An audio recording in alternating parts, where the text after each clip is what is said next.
The rearview mirror is small for a reason. The mistakes that you made don't define you. There's an illusion of familiar pain, and it's part of the reason why we can't keep our eyes on what's in front of us and what's ahead of us. And the reason why we look back so much is because we can't let go. So we revisit what hurt us because it's familiar, not because it's healing or because it's therapy.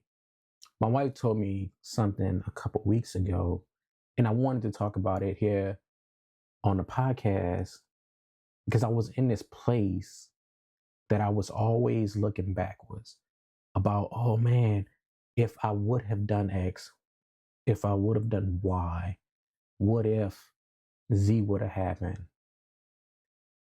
Had I made this decision in the past, how far I'll be. And this was just a normal conversation. And she just came out and said, you can't keep looking in your rearview mirror. You can't keep looking back on what could have happened, what could have been. And I had to sit with that, and it was uncomfortable. But I'm grateful for her, and I'm grateful for what she said. A lot of those what ifs were almost a decade ago. It's been like 10 years. There's nothing I can do about that. Constantly looking back in that rearview mirror changes nothing. There's absolutely no going back and changing anything. And that's when it clicked, and that's when it hit me. Like, your comfort is causing dysfunction, and it keeps you loyal to cycles and patterns in places that you're outgrown, that are no longer a part of who you are, that are no longer serving you. And in order for you to go off, be great, and do what you're called to do, you got to let it go. You got to stop looking in that rearview mirror. You know that saying that the windshield is bigger for a reason. The windshield is bigger than the rearview for a reason. Like, it's rearview living versus forward vision. Which one is going to serve you more? If you constantly looking back while you're driving, first of all, you're going to cause an accident. And if you're always looking back, you'll never get to where you're trying to go. You'll never get to your destination.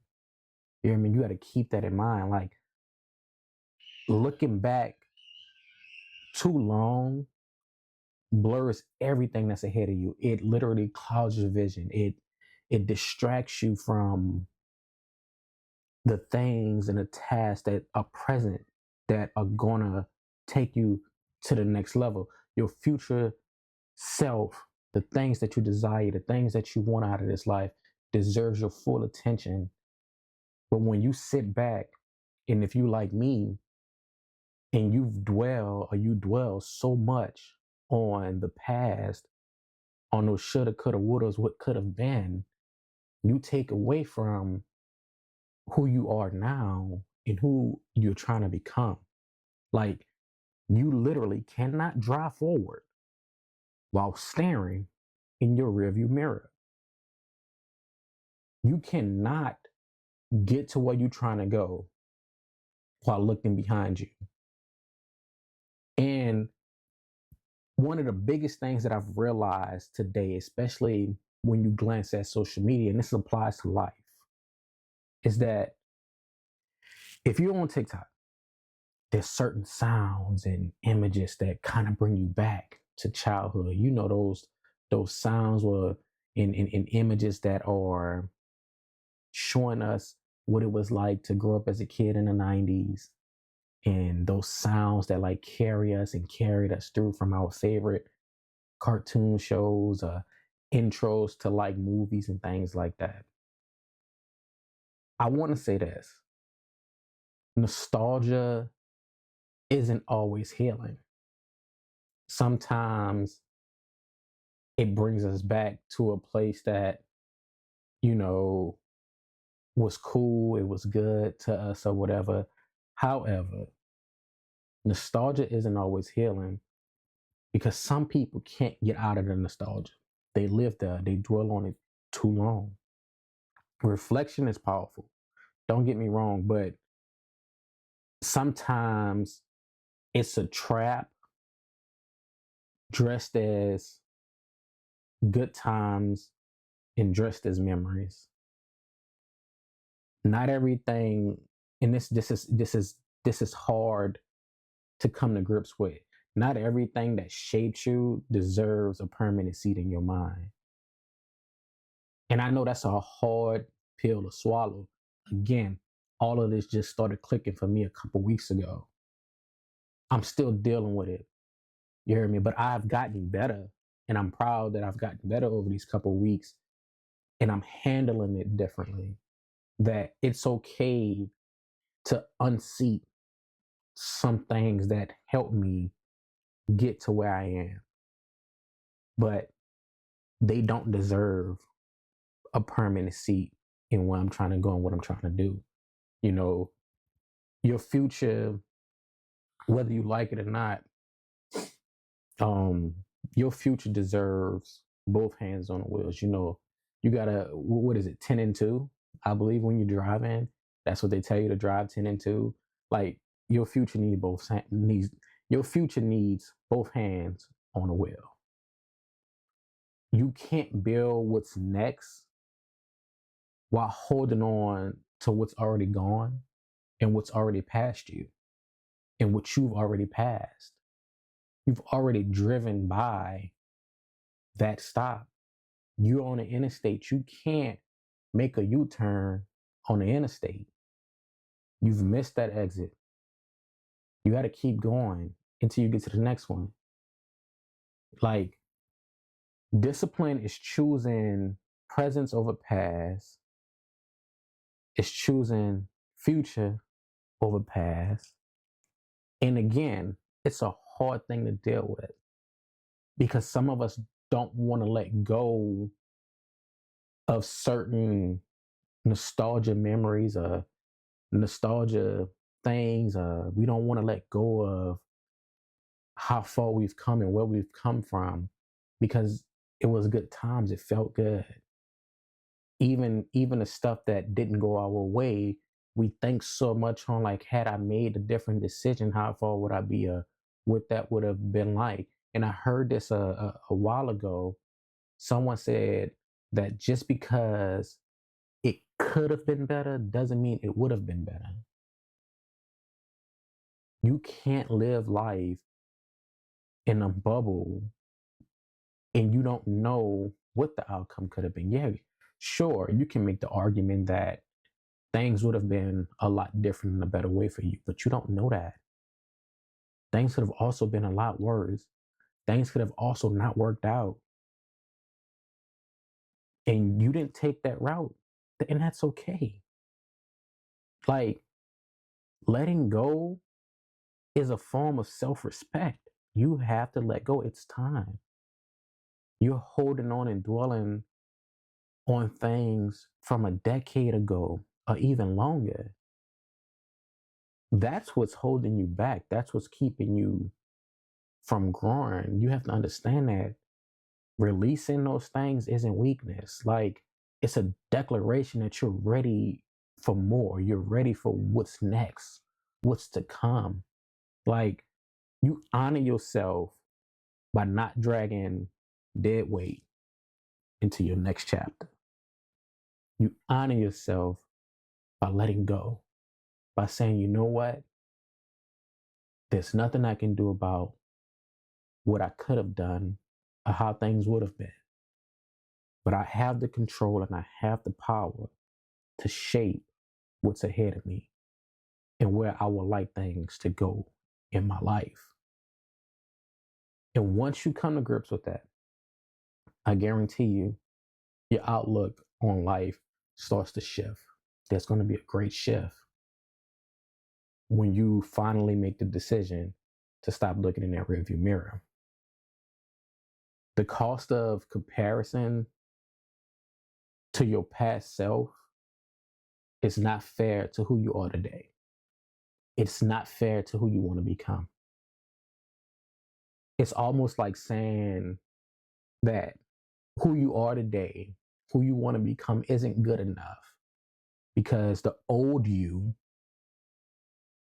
made certain decisions or did certain things or, was in a better position. And even though you didn't make certain choices that could have elevated you or possibly been better, you preferred who you were before. Understand that growth looks different in each season. Like the growth today in this season looks different than the growth in last season, and that's okay. Like you have to stop measuring your growth and the things that you've accomplished uh, with outdated metrics, with this old mindset, this this old way of thinking, if that makes sense. Like your past self, your past self was a stepping stone, not a standard, and that still holds today. When you look up in a few years, you're gonna have to understand that like who you are today is literally a stepping stone for who you want to become and what's to come. Like it's not the standard. However, it can be a great standard to build upon. But it's not the only standard. It's not the standard.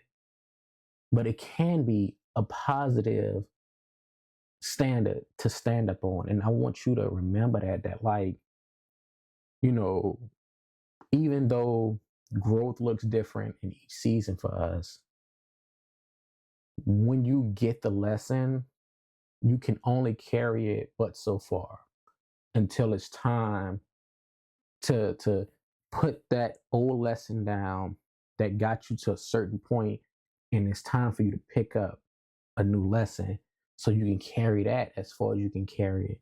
Then you have to put that down and pick up something else. Choose faith over familiarity, and like again, that's hard to do. I'm not saying it's going to be easy. I'm not saying it's going to be a cakewalk. I'm not saying that it's going to feel good. What I'm saying is that the unknown feels scary, but staying stuck is even scarier. One of the things I remember an old classmate of mine told me years ago that one of his biggest fears was being in the same place year after year, accomplishing nothing changing. So, like again, the unknown feels scary, but staying stuck is even scarier. So you got to make a decision. You got to make a decision. Like familiar doesn't mean safe, by no means. But faith means forward. It's not going to be easy. It's not going to always feel good. It's not even going to always look good. But it's going to be so worth it as you continue to move forward and you continue to have these milestones and you're able to use certain lessons in certain seasons as stepping stones. It's always about forward progress. That rearview mirror is holding you back. It's keeping you stuck, constantly dwelling on nostalgia. And that's not to say you can't look back from time to time, but you got to let go of that comparison of who you were because you're trying to become something. You're already somebody, but you're trying to get some things done. You're trying to accomplish some things. But you can't spend hours dwelling on stuff that happened 5 and 10 years ago, or things that didn't happen, decisions that you could have made. What matters is decisions you make today that can shape your tomorrow because there's still time for you. Don't feel like it's too late because you're a certain age. There was so many missed opportunities and like now nothing is going to come for you. Yes, it will. If you believe that it will and you work towards it, it will. Things will happen for you. It's not too late for you. So keep that in mind. It's your boy, Chris Wright. I appreciate you for tuning in to another episode of A Quick Little Word Podcast. Be sure to like, comment, share, subscribe. Somebody needs to see this. Maybe it's you, maybe it's a friend too. And be sure to check out the description for all of the links, facients.com. That's the clothing brand, it's the merch. Make sure you get you something. And I appreciate you for checking in and tuning in every week with me on this podcast. And until next time, peace, love, and happiness.